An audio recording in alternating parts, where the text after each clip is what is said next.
You're listening to The Clevelander, where we're diving into all things innovation and transformation across the region. Each week, we'll take a look at the biggest business headlines in Greater Cleveland. This week, we're talking Saturday Night Live. There's a lot to unpack, so let's get started.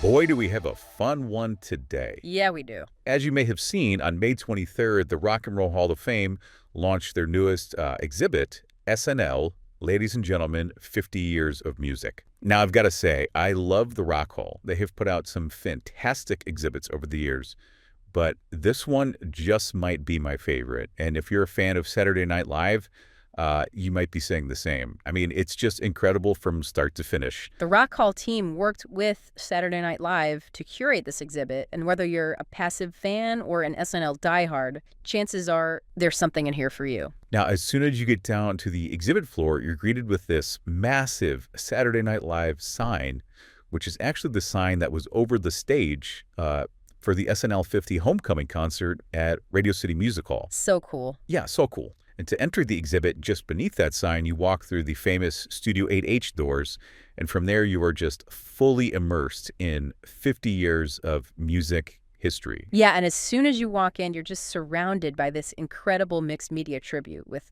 costumes, props, call sheets, instruments, videos of the 1900-plus musical performances on SNL.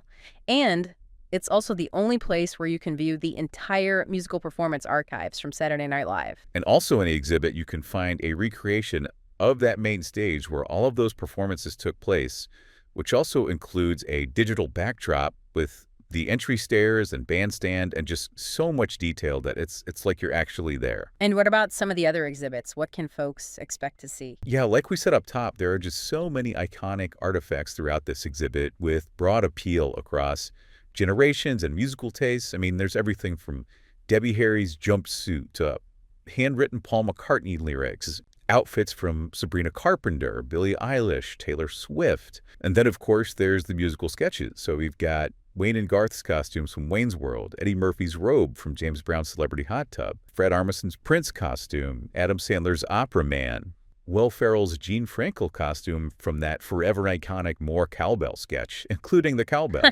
Amazing. Yeah, and they even have the costumes and props from a very famous Justin Timberlake and Andy Samberg video, the name of which I don't think I could say on here. Hey, if you know, you know. So there are a ton more things to see in this exhibit, and I want to leave some surprises for the listeners. So we're going to switch gears for a second and tell you a little bit about this past weekend, where we attended the grand opening of the SNL exhibit at the Rock Hall and had the opportunity to speak with SNL alum Fred Armisen, who was there on the red carpet. And we were able to ask him about his journey, his influences, his time on SNL, and of course, Cleveland. So let's hear what Fred had to say. Cleveland is like a confident city that doesn't like posture. Like Cleveland's like, if Cleveland was a person, it's like, oh, I'm great, I don't need to advertise it. It's a little bit like steady. It's a very steady, dependable city. It's not shaky. It's not nervous. It's like, we're Cleveland. You can visit. If you don't want to visit, we'll be fine. And it's so funny that this is where the Hall of Fame ended up. It's such a perfect place for it. Because I feel like Cleveland, even if it didn't have it, it'd be like, yeah, you could build it here or you could not build it here. It's my rock and roll attitude. Yeah, it is a little bit like a rock band, like a confident rock band, you know? You know how that some bands don't smile? Like that. Some bands are like, we don't care, show up or don't. I mean, I grew up on SNL and then was on SNL, so it is the most major part of my life.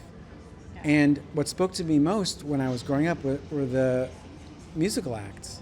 The sketches, of course, did, but seeing Devo and Talking Heads and the B-52s really, really affected me. Talking Heads, and they affected my comedy, and then that I ended up on the show is proof that there was a message. Like, I even feel like Lauren was trying to send me a secret message, and it might sound crazy, but then it really worked. So Devo came from Akron, Ohio, and they're such an early influence. I mean, I was really a kid, and they really defined the way that I thought of making comedy, of making anything, was like, it has to be visual. So it's not just like, oh, they're a great band, they play great. It's more like, no, there's a whole concept behind it. So whenever I make comedy, I feel it sounds so corny, taking it so seriously. I do think it all the way through, like that there should be a look to it, there should be a sound, like a full, comprehensive study of a character. By the way, this place, they really do the history of rock and roll. It's easy to have a version of rock and roll that what you think it is, but this place goes deep, and as it should be. You know what's funny? Because I've been here before. I really thought it was like a step above me. So I was like, hey, look, I'm not going to be here in any capacity, and that's okay. I was like, I'm also not going to be in the Baseball Hall of Fame, or like that's, I can come here and enjoy music. So to see my stuff up there, but that means I could charge the Rock and Roll Hall of Fame, right? Sure. I could rent it to them, and they've already displayed it, so they owe me money. Now I can begin. Fred Armisen is a tough act to follow, so I think we'll go ahead and wrap things up. Thank you all for joining us for another week. I hope you have time to get down to the SNL exhibit and check it out for yourselves. And we will see you next time on The Clevelander. Take care, everyone. The Clevelander is an unscripted podcast brought to you by the Greater Cleveland Partnership and created with the help of the latest in AI tools. To learn more, visit greatercle.com.